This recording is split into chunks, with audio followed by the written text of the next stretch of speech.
Hello, and welcome to People, Not Politics. My name is Rusty Pierce, and I'll be hosting these episodes. Today we have with us Gina Montoya Ortega, a candidate for Las Cruces mayor. How are you today, Gina? Good, Rusty. Thanks. How are you? Great.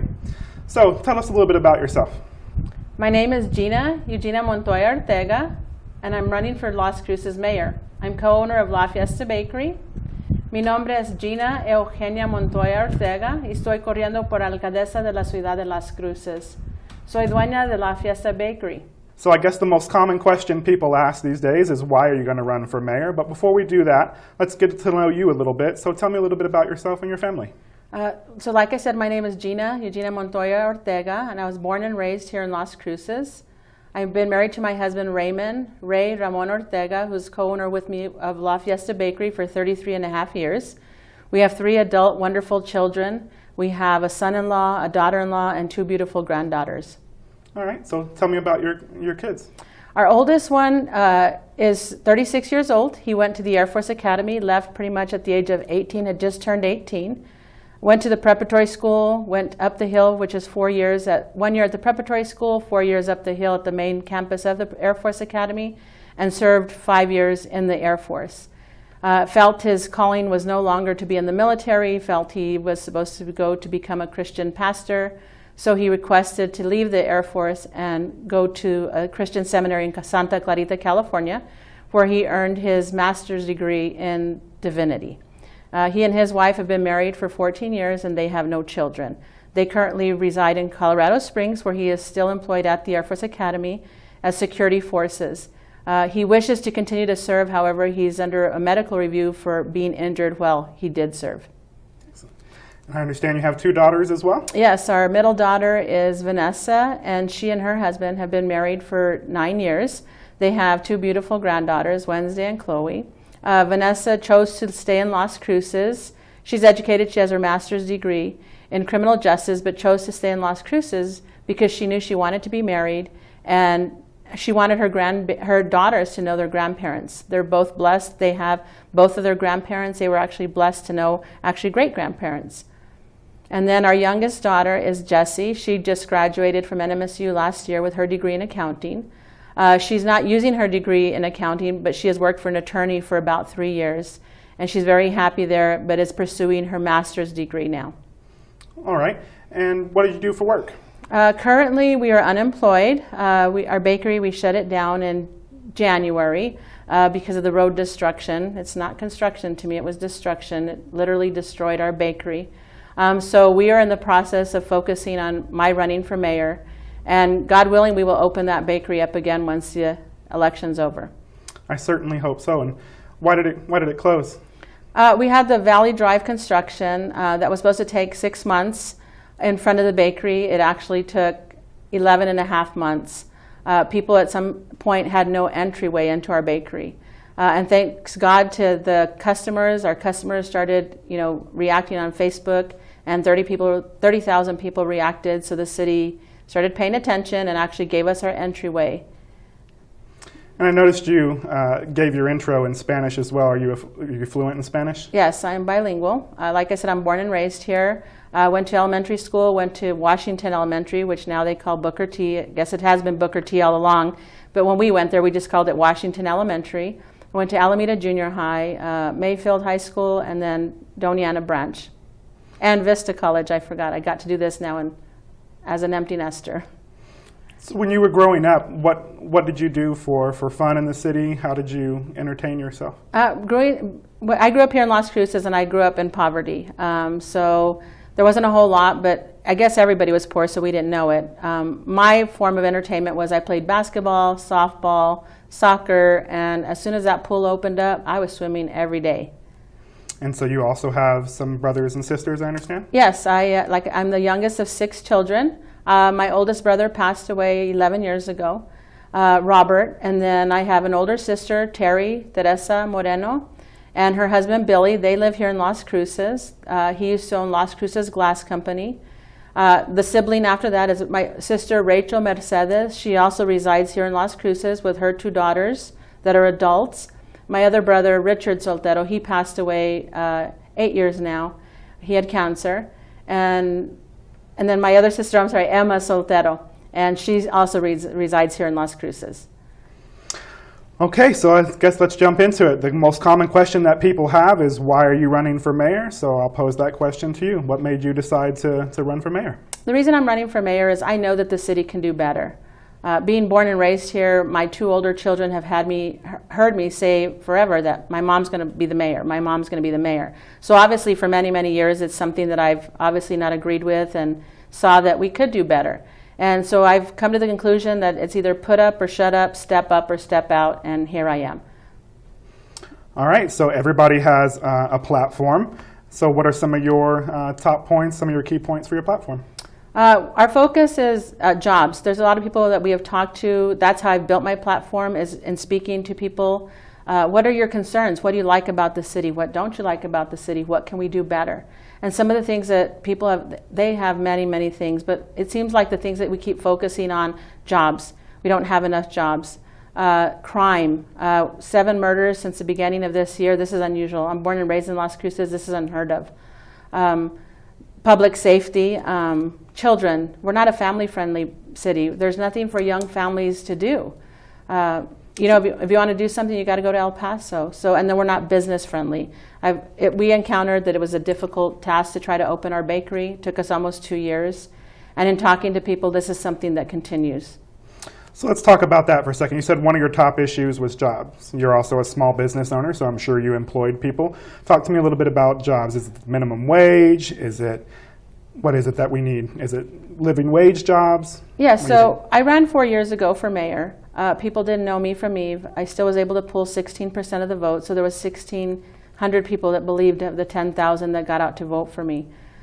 And when I ran, that was when the first phase of the minimum wage was going to take an effect. I opposed it. I didn't oppose it because I know people need it. I understand that people are suffering, especially when you sell a 90-cent donut and people are struggling to pay 90 cents. That makes us see that, you know, things are tough. And we could see times in our business when people had money, they had come in $20 bills. Other times you see a lot of $10 bills, you know, $5 bills, $1 bills, and then scrounging for 90 cents. To me, raising the minimum wage didn't make sense. It's what I grew up knowing as common sense, but from what I understand now, common sense is not so common. So I just looked at, and I would talk again to people, young people that would come to our bakery, and ask them, what do you think of the minimum wage increase? And they were excited. Well, of course, who's thinking, hey, more money, life's going to be great, you know? But if you actually do the math, it's not realistic. So, I mean, if people are making what they're making at that time, and the minimum wage is here, well, now we just increased the minimum wage. So now the grocery stores, the restaurants, all the prices, they actually overcompensated. They raised their prices with the expectation that, you know what, there's more coming. So I told those young people, I said, I guarantee what's going to happen. You work for a small business. Small businesses usually can't afford to pay more than what they're already paying an employee. So what might some of those differences be, like say McDonald's or Taco Bell, some of those versus your bakery, for example? What did those big businesses do that you were unable to do? So yeah, so being a small business owner, I mean, like you said, I mean, I go to Walmart. I love Walmart. I love Sam's. I love McDonald's. I love Taco Bell. I love to go to stores. I love to eat.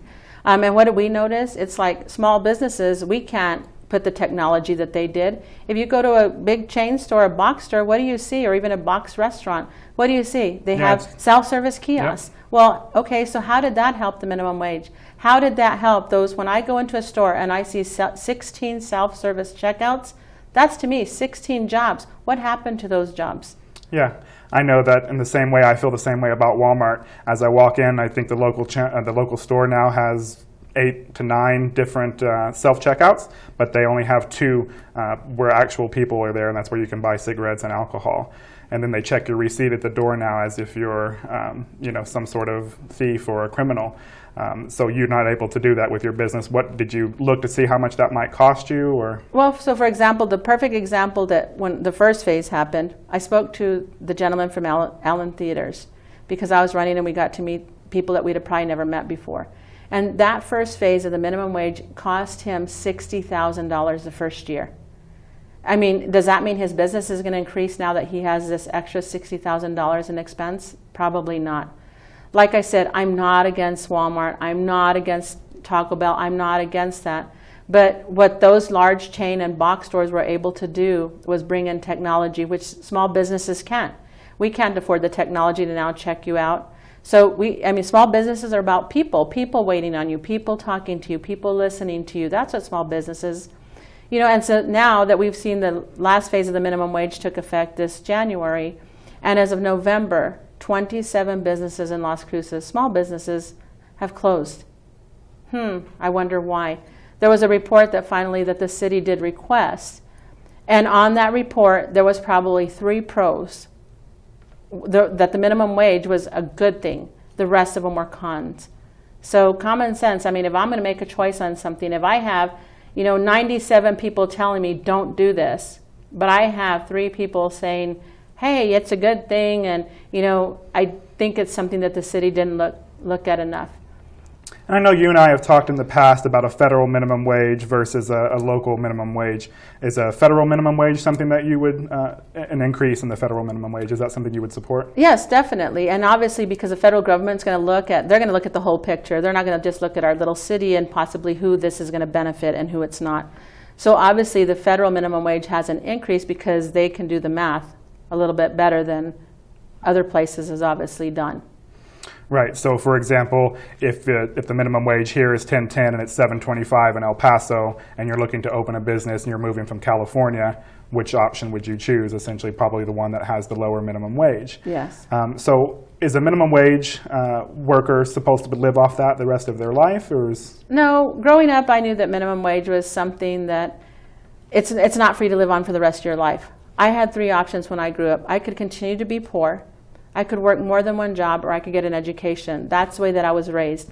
I know things are different, and I can't compare when I was a child to a young adult compared to young adults now. But once again, it's common sense. If you want, I could give you $50 an hour, but once again, what's that going to happen? Everything's going to go up. It just doesn't balance out. So I think, and we did research, we did studies, and the studies did show that the dropout rate actually increased when your minimum wage was higher. And Las Cruces being the point that we are, our poverty level, the level of our education, sure. But yet we took the initiative to raise the minimum wage second behind Santa Fe. Albuquerque didn't do that. Albuquerque's a thriving city, and Albuquerque chose not to do that. I wonder why. Like I said, I understand people need money. So what I think is to me, this minimum wage increase was failed city local government. They failed to bring companies in that could afford to pay a person more than the living minimum wage that they're making now. And they crammed this down the throat, and unfortunately it affected most small business owners. And what happened? Well, did the small business owners say, oh yeah, here's $10.10 an hour? Well, the ones that could, they did that. But the majority of them, they cut people's hours, or people lost their jobs. And that's exactly what happened when I talked to those young people that I'd been talking to. So what do you think about the minimum wage now? And they put their head down, and I said, what happened?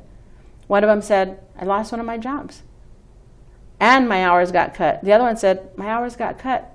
And I said, so did we help you or did we hurt you? And he said, you hurt us. So like I said, I'm not against people progressing, but the minimum wage increase was not the way. We should have been a city that looked for companies that could come in and pay more. Sitel was, I think, the first company that pulled out 450 jobs. And according to their statement, it's Las Cruces wasn't headed or their plan for what they had been here for many, many years. And all of a sudden Las Cruces was not and they paid their employees already more than that $10.10 an hour. But they saw, okay, if the city's going to do this, what's going to happen? Now we can't be above and beyond. So for them to compete, they would probably have to now give their employees $15 an hour. And that was roughly the same thing that happened to a number of other call centers as well. I know another healthcare contract was lost from Concentrics. So that's another one that potentially caused that. I do know that they did say that the reason that they lost that contract was because it's no longer feasible for them to continue the health care in here. So we talked a little bit, and we're going to come back here in just a couple minutes with more from Gina Montoya Ortega, and we'll talk more about our platform.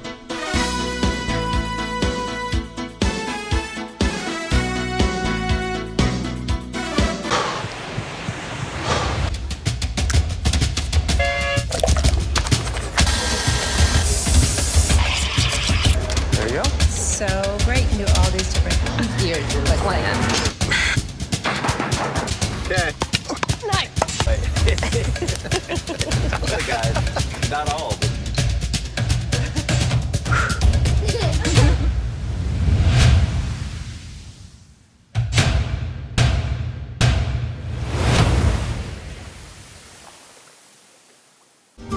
Come to Tacos El Borrego de Oro in Las Cruces.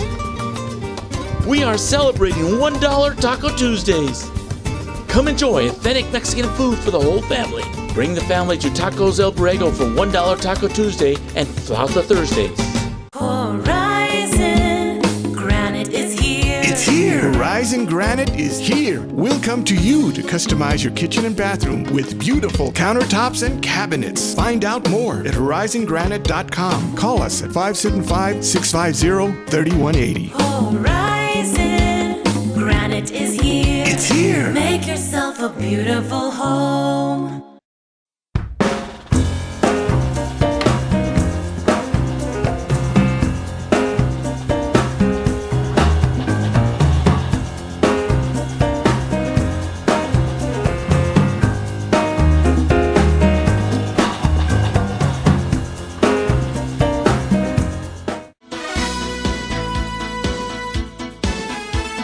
Welcome back to the episode of People Not Politics. My name is Rusty Pierce. I'm hosting this episode as well as the others.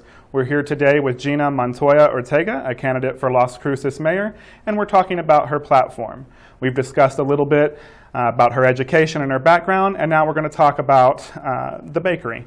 I know the bakery closed due to some construction, so why don't you talk to us a little bit about that construction and maybe some things that could have been done differently to help you out. So the Valley Drive project was something that had been in the works for about 2 years. They started having meetings ahead of time, getting input from the public, seeing, getting their information, how the construction was going to happen, what we should expect, how to expect it, timelines, and so on and so forth.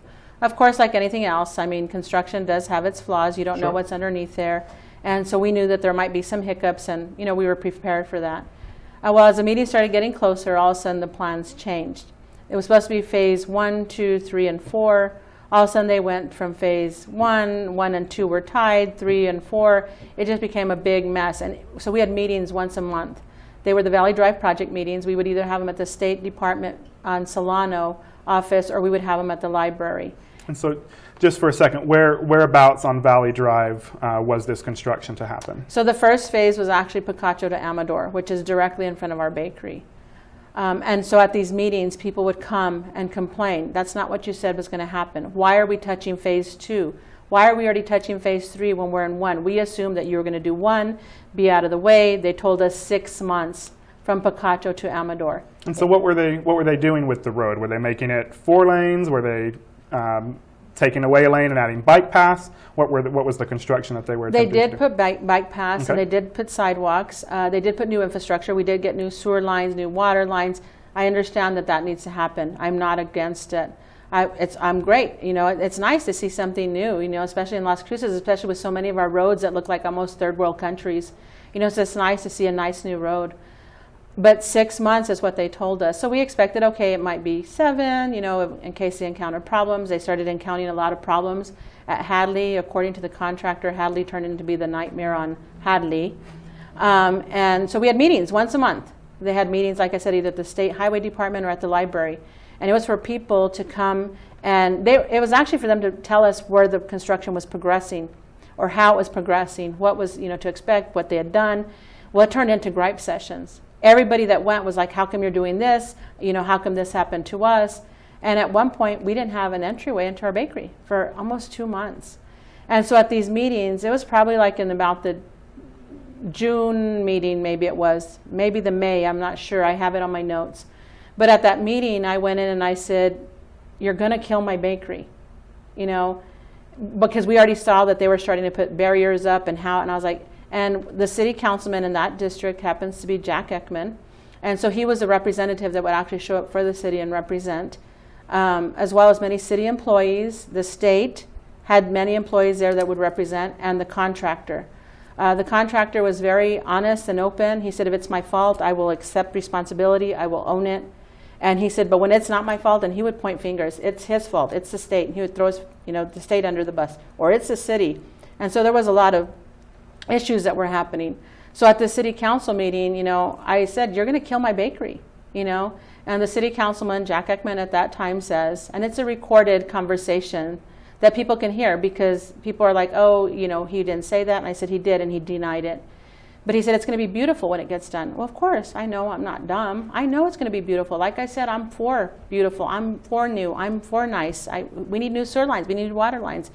And I said, I know. And then he said, well, everybody wants to get to heaven, but nobody's willing to die. I was like, wow. I said, I couldn't believe that. But I wasn't surprised, because when I ran 4 years ago, the current mayor had a similar incident that he spoke about. So let's take that comment for a second. So everybody wants new water. Everybody wants new sewer lines. That makes sense to everybody. But no business is willing to die to get those. Is that essentially how you took that? Well, so I took it as, the city knew somebody was going to die and did nothing to help prevent that. So I think if I had that conversation and I as a mayor would have known, I would have been like, we need to take care of people. We need to make sure this doesn't happen to our residents, take care. So it's a 50-50 deal. It is a state project because Valley Drive is a state highway. However, the city had a 50% input and brought nothing to the table. They never came to the state and said, don't affect my businesses, don't affect my residents, nothing. What proof do you have that Las Cruces was an equal partner in this state project? Well, so as I kept singing my song and dance about that, because it was the city's fault as far as I was concerned, because I would go to these meetings and I'm like, why am I having to represent myself? Why am I having to get up and beg and plead and scream and cry? The only thing I didn't do was punch anybody in the face. But at that point, you feel like, you have nothing to lose, and you're almost at that point. So I requested, this because the state would say, people would ask, is this a state project? Is this a city project? And the state would clearly say, yes, it's a state project. The state has the ultimate final decision, but it's a 50-50 partnership with the city. So at that point, I requested the memorandum of understanding the memorandum of agreement between the city and the state. I said, I need something in writing that shows. I said, because people are thinking I'm just a crazy woman. Oh, there she goes again. She's throwing the city under the bus. If I do something, I'm going to own it. And I think everybody should do that. So I had them send it to me, and it's on my website. And sure enough, there's a memorandum of understanding that does state it's a city project, it's a state project. Ultimately, the state has the final decision, but the city never brought anything to the table. They never asked the state not to affect anybody. So at least if I'm the city representative and I went to the state and said, don't affect my businesses, make sure they have as much access as possible, I would go to meetings and say, adjust the lights. Can't do that. They're the old-fashioned manual ones. Give us signs. There was at one point that if you had to get to my bakery, the only way to get there was you had to wait at Picacho through these old-fashioned cycle. They don't have a sensor that if there's no cars, you have to still wait. So you literally almost waited 15 minutes at the first light at Picacho and Valley. Now you knew that, I can come to the bakery because I can turn in on Hadley. Well, guess what? Hadley was under construction. It wasn't yesterday, but it is today. So you can't turn on Hadley. So you sat at that light now for another 15 minutes. So you pretty much already have sat to 2 sets of lights for 30 minutes to get to my bakery. Well, most of my customers are on their way to work. They would stop and maybe they're going to be 5 or 10 minutes late to work. But now they're going to be 30 minutes late. Because now we didn't have an entry at Hadley, we didn't have an entry directly in front of the bakery, so your next option is to go all the way to Amador, make a U-turn, and come from behind the bakery. Well, our customers couldn't do that. By this point, they're late to work, and they quit coming. So talk to me about timing a little bit. I understand that when it's 105 degrees outside, I'm not looking for a hot donut or a warm apple fritter. Could they have done this construction at a different time of the year, or done it before or a little bit later that would have helped you survive as a business? Definitely. So our busiest time, we are a cold weather business. We usually pick up once school starts, and it's changed just obviously because of the economy and what's happening with the people in Las Cruces. But normally, once school started, August, bam, we were running. And so our busiest time was August, September, October, November, December. And then our slower times are January, February, March, because people are coming off of Christmas. They don't have the money. A donut's a luxury item. They're on their diets, which usually wear off by March. So we're normally slow. And then people are having donuts or empanadas, sweet bread with coffee. So it's in the colder weather or in the cooler weather. Whereas now you get into January, February, like I said, March, and then they're getting ready for their taxes. So they're not spending that money. So January, February, March, April, May, June, July, we're slow because now people aren't having donuts and coffee. They're having ice cold beverages, they're having cookouts, not so much pastries. So we as a business depend on those 6 months of the year August to December to carry us from January to June. And we literally lost that. In July, the first month of construction, we lost 80% of our business. Who can keep a business open for 80%? I'm selling a 90-cent donut. I'm not selling a, $300 a month insurance policy. So we lost 80%. Every month thereafter, we lost anywhere between 40 to 60% of our business. Well, when you depend on that to carry you through the next 6 months, it's not going to happen. So about August, we noticed right away, and 80% of your business, started being honest and open with my customers. I said, if we make it till the end of the month, it's going to be a miracle. Well, I understand then you had a lot of the population from Las Cruces and Doña County come buy you out on a regular basis. I understand you couldn't keep up with that at this point. Yes. So I understand that was definitely a problem for you guys. And the community did try to help. I know Facebook was a big thing that you were reaching out to. So while we wrap up here, tell me a little bit about your campaign. Do you need help? Are you running? Are you knocking on doors? Tell me a little bit about your procedures and what you're doing. So we are waiting for our door hangers. They should be here this week. We have been talking to everybody and anybody. I wear my button, and everywhere I go, people are like, "Are you Gina?" And I said, "Yes, I am." And we have long conversations, which is good. They want to know who I am, what I'm about, where I'm from, and we will definitely, so canvassing on a daily basis, not actually door to door yet, because I want to actually have something to give you when I go to the door. If you're not a person that's into social media or technology, you don't have a computer, you have something in your hand that you can look and say, I'm going to hold Gina to these things. Well, thank you. We're getting close to time, so we're going to go ahead and wrap up for the day. Thank you for watching People Not Politics with Gina Montoya Ortega, a candidate for Las Cruces mayor. Please stay tuned and watch our next episodes. We have 9 more coming over the next couple weeks.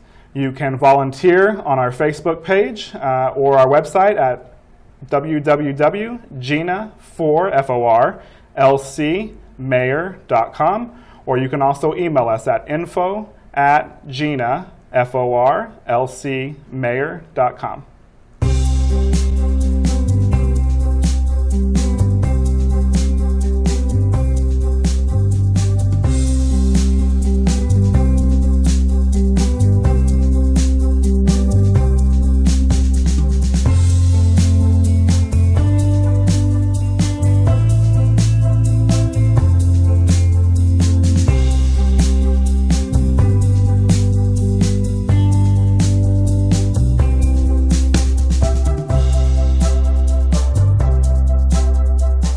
I'm Gina Ortega, and I approve this message. Vivian Fritz, Treasurer.